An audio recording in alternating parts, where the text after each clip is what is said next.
Abdurrahman 66 yaşga gidim. Ha, men muşu sunayını munda çelip munda bir neçe 50 yıllık tarihi ega bo'lgandikan, meni muşu kentidan muşu g'ayri madaniy miroslarni qo'g'dash turiga kirgizib, eyiga 200 koy, yiliga 4800 koy pulni qo'limga burdi. Men muşunun foydasini ajab ko'rdim. Ada çaldı. Ha. Dang dang dang dang dang dang dang dang dang dang dang. Ma'qul ha.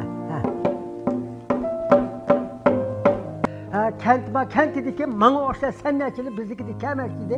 Kentdagi bormoqchidik. Hamda manga tayyorlik qilma. Ammo borgan chog'da mushunga chatmiz buni. Mani chalanga, ma kelishib qolgan.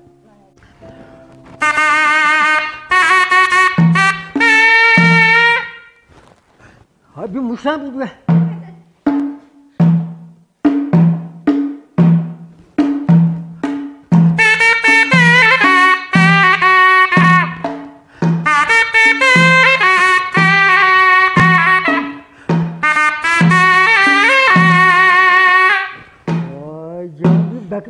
Sıcak muşan hareketini be. Atıldı mı? Sen gel. Merhamet.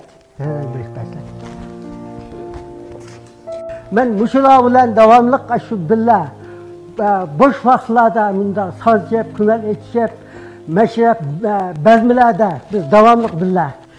Bu sunayını şu Recipankam deyatqan ustazım bilen bile çağan. Bu sunayını kim munda 50 yıldan aşkan munda sunay bu.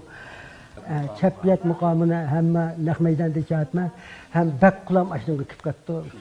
Aşınıga bir çasa kulam ki. Meşrep dastanları. Meşrep dastanları.